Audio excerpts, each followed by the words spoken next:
country life, she laps it up, especially on a Friday. Look at her face. Anyway, usually only Buckingham Palace, the Cabinet Office, well, that's about it. They're the only ones that get into the know, get the nod, get to know anything in advance. But this year, you don't have to be part of that inner circle, apparently. The government is already announcing doctors, nurses, fundraisers, volunteers, people who have made a difference. This is right up our street. During the coronavirus. Well, Mark Llewellyn-Slade is a great friend of this show. He's an honours and awards expert from awardsintelligence.co.uk. He's been promising me for years to get me on that list, haven't you? Morning, Malk. Morning, Mark. I think there's a problem with the postal service over your way, Malk. Is that what it is? It's lost in the post. Really? Yeah. That's what it is? Is it lost in the post? Been lost in the post for 5 years. Well, I can't see any other reason why you would be excluded, other than a postal problem. I can't. I don't know what's wrong. It's a bit of a change this year, Mark, isn't it, the honours list? Yeah, absolutely, yeah. This delayed round is going to be special for sure, first of its kind, because as well as the usual suspects, the great community and charity workers, philanthropists, entrepreneurs, actors, pop stars, academics, those usual mix of people, we've also got our NHS superheroes and key workers who have been pulling out all the stops and sacrificing their own health and safety for others. And of course, let's not forget other frontline workers like those that set up that Nightingale Hospital and the other pop-up hospitals across the UK. What a truly world-class demonstration of great British organisation that was. And, it just shows that when the excretion hits the fan, us Brits really know how to man up. So, yeah, there's going to be so many great people included on this bumper list tonight. And that's only right, isn't it? To honour, to reward, to notice the people who made a difference during the testing times, which I suppose are still with us in a way. Oh, absolutely. And this won't be the first and only round where our COVID heroes are recognised.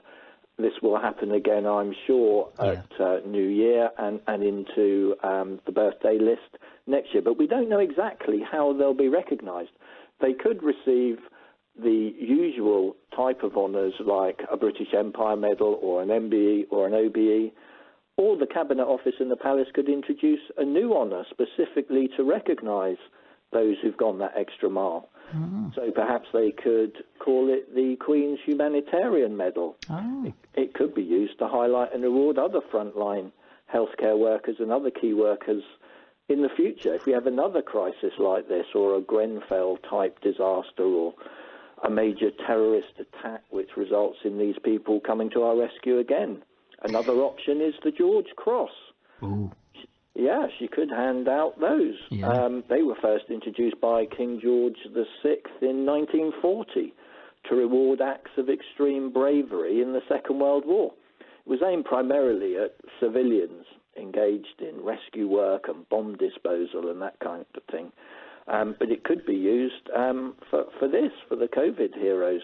About 163 of them have been given out over the last 40 years. Well, we'll have to wait and see what happens there. And you've already said that this is a delayed birthday honours list. Of course, we're not used to having a birthday honours list in October, Mark, are we? We're not. And it should have been announced back in June. And it was delayed to give the Prime Minister and the Palace time to put out a calling, really, to all of us, saying, if you know of somebody who has done great stuff during this awful 6-month COVID period, then please let us know. They've got to be in it to win it, so please do nominate them, put them forward, and we would love to reward them appropriately. But we don't know for sure, as I say, exactly how Boris will choose to do that, but we'll find out later tonight.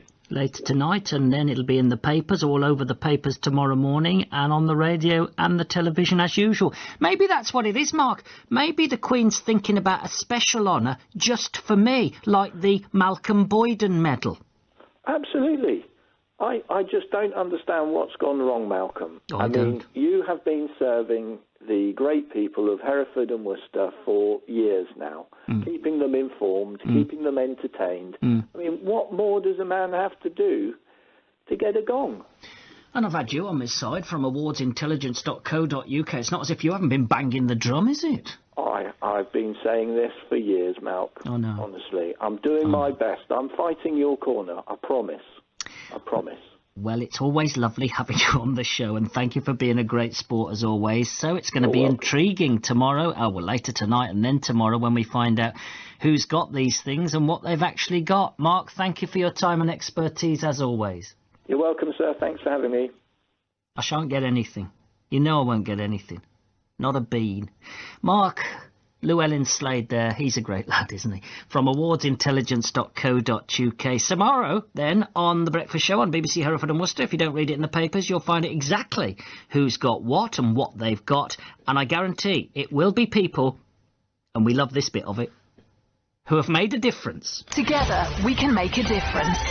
BBC Hereford and Worcester. And I think that's great, don't you? Right, let's have a bash at this, shall we?